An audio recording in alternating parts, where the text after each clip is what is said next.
उप मुख्यमंत्री अरुण साव ने छत्तीसगढ़ी फिल्म अभिनेता और भाजपा युवा नेता राजेश अवस्थी के निधन पर गहरा शोक व्यक्त किया। उन्होंने कहा कि अवस्थी एक प्रतिभाशाली कलाकार और छत्तीसगढ़ फिल्म विकास निगम के पूर्व अध्यक्ष थे, जिन्होंने कला और संस्कृति को बढ़ावा दिया। उप मुख्यमंत्री ने उनके भाजपा संगठन में योगदान को याद करते हुए कहा कि उनका निधन पार्टी और प्रदेश के लिए अपूरणीय क्षति है। उन्होंने ईश्वर से दिवंगत आत्मा की शांति और परिजनों को संबल देने की प्रार्थना की। बहुत ही ऊर्जावान और प्रतिभाशाली कलाकार, छत्तीसगढ़ी कला और संस्कृति को पूरी मजबूती से आगे बढ़ाने का काम राजेश अवस्थी जी कर रहे थे। भारतीय जनता पार्टी से जुड़कर भी उन्होंने लगातार पार्टी के लिए काम किया। ऐसे ऊर्जावान युवा नेता, युवा कलाकार का निधन न केवल पार्टी के लिए वरन संपूर्ण छत्तीसगढ़ के लिए अपूरणीय क्षति है। ऐसे युवा साथी को मैं अपनी विनम्र करता हूँ। उनके परिजन, उनके शुभचिंतकों को इस असीम दुख को सहने की शक्ति प्रदान करे। परमपिता परमेश्वर ऐसी प्रार्थना करता हूँ। उप मुख्यमंत्री अरुण साव ने कांग्रेस के आरोप पत्र पर पलटवार करते हुए कहा कि कांग्रेस ने अपने 5 साल के कार्यकाल में नगर निकायों और प्रदेश की स्थिति बदहाल कर दी। उनकी सरकार में शहरों की दुर्दशा हुई, जिसे भाजपा सरकार सुधारने में जुटी है। श्री साव ने कहा कि कांग्रेस अब बेबुनियाद आरोप लगा रही है, जबकि सच्चाई यह है कि जनता उन्हें उनके कार्यकाल की विफलताओं के लिए अभी माफ नहीं करेगी। उन्होंने कांग्रेस से जनता से माफी मांगने की मांग की। देखिए, 5 साल नगरीय निकायों में उनकी सत्ता थी, उनके लोग थे। अपने काले करतूतों को 5 साल में जिस प्रकार से उन्होंने शहरों की दुर्दशा की, उसकी चर्चा करने के बजाय आरोप पत्र लगाकर कांग्रेस पार्टी क्या बताना चाहती है। निकायों में तो उनकी सत्ता थी, कांग्रेस काबिज थी। 5 सालों में यदि शहरों की दुर्दशा हुई है तो उसका दोषी तो केवल और केवल कांग्रेस पार्टी है। और इसलिए ये कांग्रेस पार्टी का आरोप पत्र में कोई दम नहीं है, कोई आधार नहीं है।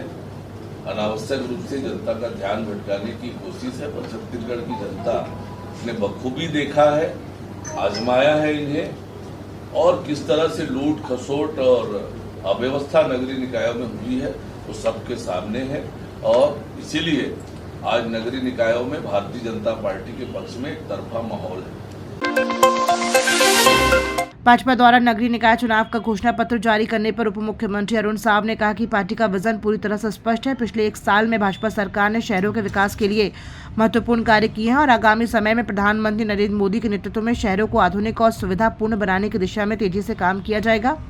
श्री साव ने कहा कि भाजपा का लक्ष्य शहरों को सुंदर, स्वच्छ और सुव्यवस्थित बनाना है। इस दिशा में हमारी योजनाओं की झलक और ब्लूप्रिंट घोषणा पत्र में स्पष्ट रूप से दिखाई देगा। देखिए, भारतीय जनता पार्टी का विजन पूरी तरह से स्पष्ट है। पिछले 1 सालों में हमने जो काम किया है और देश में नरेंद्र मोदी जी के नेतृत्व में सरकार बनने के बाद जिस तरीके से शहरों को आधुनिक बनाने का काम, आधुनिक समय के साथ सुविधापूर्ण बनाने का काम किया जा रहा है, वो निश्चित रूप से उसी विजन को आगे बढ़ाने का काम हम कर रहे हैं। शहर हमारे सुंदर हो, स्वच्छ हो, सुव्यवस्थित हो, इसी विजन से आगे बढ़ेंगे। और आज हमारा घोषणा पत्र आएगा, हम किस दिशा में नगरीय निकायों को ले जाना चाहते हैं उसकी झलक, उसका ब्लूप्रिंट एक तरह से उस घोषणा पत्र में होगा। नगरीय निकाय चुनाव को लेकर कांग्रेस ने अपनी पूरी ताकत झोंक दी है। पीसीसी चीफ दीपक बैज ने कहा कि पार्टी का प्रचार अभियान जोरों पर है और तमाम वरिष्ठ नेता अपने क्षेत्रों में जनसंपर्क कर रहे हैं। दीपक बैज ने बताया कि उन्होंने बस्तर में मां दंतेश्वरी का आशीर्वाद लेकर चुनाव प्रचार की शुरुआत की है। उन्होंने दावा किया है कि जनता कांग्रेस के पक्ष में है और स्थानीय चुनाव में पार्टी को समर्थन देने के लिए तैयार है। बिल्कुल, प्रचार का अभियान कांग्रेस का तेज हो गया है। तमाम वरिष्ठ नेता अपने अपने क्षेत्रों में लगातार दौरे कर रहे हैं और कांग्रेस के लिए प्रचार कर रहे हैं और प्रत्याशी के लिए प्रचार भी कर रहे हैं।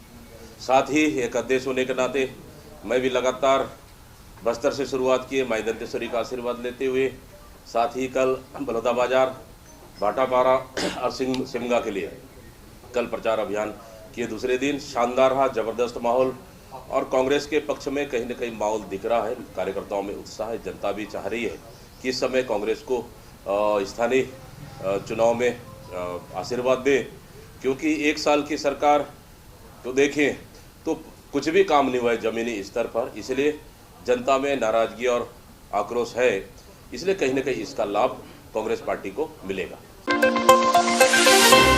कांग्रेस अध्यक्ष ने मुख्यमंत्री विष्णुदेव साय द्वारा नगरीय निकाय क्षेत्रों में चल रहे प्रचार अभियान की कमान संभालने पर सरकार पर कड़ी टिप्पणी की। अध्यक्ष ने आरोप लगाया कि सरकार ने नगरीय निकाय क्षेत्रों में 1 साल में कुछ भी नहीं किया है और जनता के बीच झूठे वादे करके आएंगे। बिल्कुल, अगर मुख्यमंत्री जी प्रचार करने जा रहे हैं, कम से कम नगरीय निकाय क्षेत्रों में उन्होंने 1 साल में क्या किया, कम से कम ये जनता को बताएं कि 1 साल की उपलब्धि गिना ले कि इस नगरीय निकाय क्षेत्रों में हम लोगों ने एक साल में ये काम किया है, ये तो पहले गिना ले। मुझे पता है उन्होंने 1 साल में कुछ भी नहीं किया और जनता के बीच में जाएंगे, सिर्फ झूठे वादे करके आएंगे, इसके सिवाय कुछ भी नहीं। नगर निगम से कांग्रेस के महापौर प्रत्याशी मलकीत सिंह गैदू स्वच्छ, सुंदर और विकसित जगदलपुर निर्माण के संकल्प के साथ मतदाताओं तक पहुंच रहे हैं। उन्होंने ठाकुर अनुकूल देव वार्ड में जनसंपर्क करते हुए वरिष्ठ जनों का आशीर्वाद लिया और युवाओं, माताओं और बहनों से विकास के लिए समर्थन मांगा।